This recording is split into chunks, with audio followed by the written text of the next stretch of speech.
Bat হাতে লিটন দাসের সময়টা খুব একটা ভালো কাটছে না। 0 রানে ফিরেছেন সিরিজের প্রথম ম্যাচেও। আকিল হোসেনের বলে তারই হাতে ক্যাচ দিলেন লিটন। তবে উইকেটের পেছনে বাংলাদেশের নাম্বার 16 বেশ কার্যকর, তা প্রমাণিত আরও একবার। উইকেটের পেছন থেকে বোলারদের নির্দেশনা দিয়েছেন, সেটা সাফল্যও এনে দিয়েছে। তার সুবাদে রেকর্ডের পাতায় নাম তুলেছে লিটন নিজেও।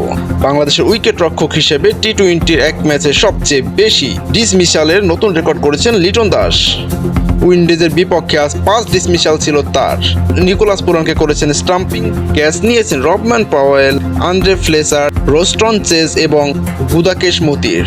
লিটন এই কীর্তির পথে তার পেছনে ফেলেছেন তার নিজের সহ নুরুল হাসান সোহান ও মুশফিকুর রহিমের 3 ডিসমিসালের 4 রেকর্ড। মুশফিকের 3 ডিসমিসাল এসেছিল ওয়েস্ট ইন্ডিজের বিপক্ষে 2007 সালের টি-20 বিশ্বকাপে।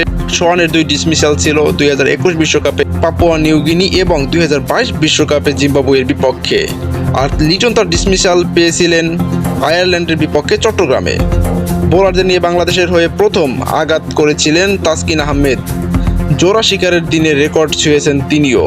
বাংলাদেশের পেসারদের মধ্যে এক ক্যালেন্ডার বছরে সবচেয়ে বেশি উইকেট শিকারের নতুন রেকর্ডের কীর্তি তার। 2024 সালে তাসকিন পেয়েছিলেন 58 উইকেট, 2018 সালে মোস্তাফিজের ছিল 57 উইকেট, 2006 সালে মাশরাফি বিন মুর্তজা ছিল 53 wicket. Man of the match হওয়া শেখ মাহাদি হাসানের কীর্তিটাও জায়গা পেতে পারে এই তালিকায়। মাত্র তৃতীয় বাংলাদেশি হিসাবে এক টি-20 ম্যাচে 25 রান ও 4 উইকেট নেওয়ার কীর্তি করেছেন এই স্পিন অলরাউন্ডার। এর আগে মাশরাফি বিন মুর্তজা এবং সাকিব আল হাসানের ছিল এমন কিছু করে দেখানোর নজির। সাকিব অবশ্য এমন অলরাউন্ডার পারফরমেন্স করে দেখিয়েছেন 4 বার।